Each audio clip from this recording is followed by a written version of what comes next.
व्यर्थ की चिंता क्यों करते हो और व्यर्थ में ही डरते हो?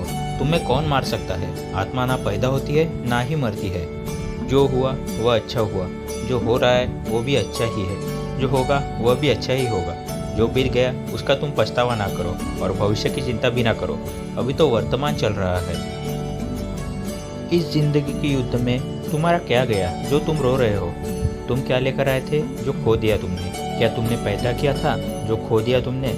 तुम ना कुछ लेकर आए थे ना कुछ लेकर जाओगे। जो कुछ लिया था वो यहीं से लिया था, जो दिया यहीं पर दिया।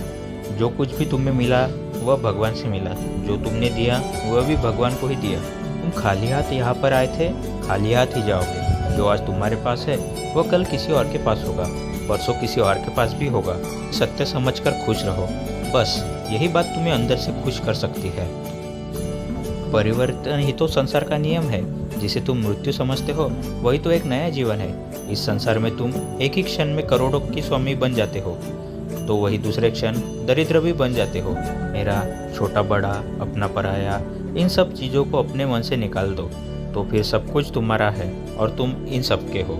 ये शरीर भी तुम्हारा नहीं है, नहीं तुम इस शरीर के हो। ये अग्नि, जल, वायु, पृथ्वी, आकाश, इन सब चीज़ों से मिलकर शरीर बना है। आखिरकार इन सब में ही मिल जाएगा, लेकिन यह आत्मा स्थिर है। मैं अपने आप को भगवान के सहारे छोड़ देना चाहिए। तुम्हारे लिए वही सबसे उत्तम उपाय है। जो उनके सहारे जाता है वह भय, चिंता, शोक से दूर और मुक्त हो जाता है। कृष्ण ने मानव शरीर की तुलना एक कपड़े के टुकड़े से की है। मतलब मनुष्य शरीर एक ऐसा कपड़ा है जिसे आत्मा अपने हर जन्म में बदलती रहती है। इसका मतलब मनुष्य का शरीर आत्मा के लिए एक अस्थायी वस्त्र की तरह है, जिसे उसे अपने हर जन्म में बदलना पड़ता है। भगवान श्री कृष्ण ने यह बताया है कि इंसान को जन्म मरण के चक्र के बारे में जान लेना चाहिए, क्योंकि मनुष्य के जीवन का एकमात्र सच जो है वह मृत्यु है। क्योंकि जिस भी इंसान ने इस दुनिया में जन्म लिया है उसे एक ना एक दिन इस संसार को छोड़कर जाना ही पड़ता है, और यही इस दुनिया का अटल सत्य है। इस बात से भी नकारा नहीं जा सकता कि हर इंसान अपनी मौत से भयभीत रहता है।